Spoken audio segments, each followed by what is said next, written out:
దేశంలో ఏవైనా ఆర్థిక కార్యకలాపాలు నిర్వహించాలంటే పాన్ కార్డు అనేది తప్పనిసరి అని చెప్పవచ్చు.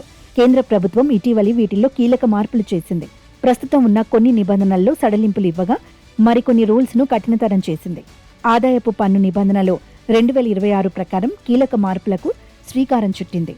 పాన్ కార్డు ఉన్న ప్రతి ఒక్కరూ ఈ నిబంధనల గురించి అవగాహన కలిగి ఉండాల్సిన అవసరం ఉంది.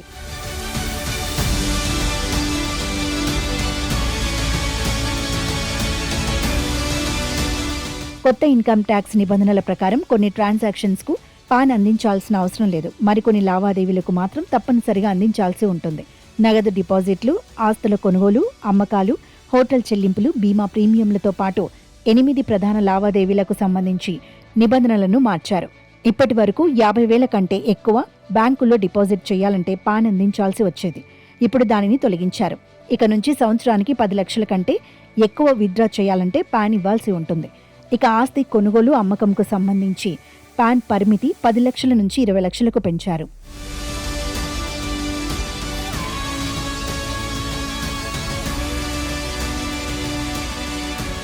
ఇక ఆస్తి లావాదేవీల పరిమితి 30 లక్షల నుంచి 45 లక్షలకు పెంచారు.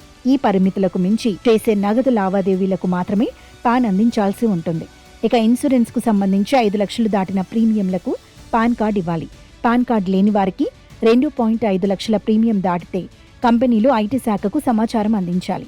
ఇక స్టాంపు పేపర్ కొనుగోళ్లకు సంబంధించి పాన్ ఉన్నవారికి 2 లక్షల పరిమితి ఉండగా లేని వారికి 1 లక్షగా ఉంది.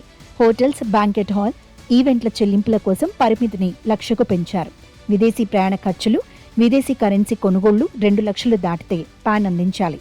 పాన్ కార్డు లేని వారి కోసం ఫారం 60 స్థానంలో ఫారం 97 ప్రవేశపెట్టారు. అయితే 45 లక్షలకు మించి ఆస్తి లావాదేవీలకు పాన్ పనిచేయదు.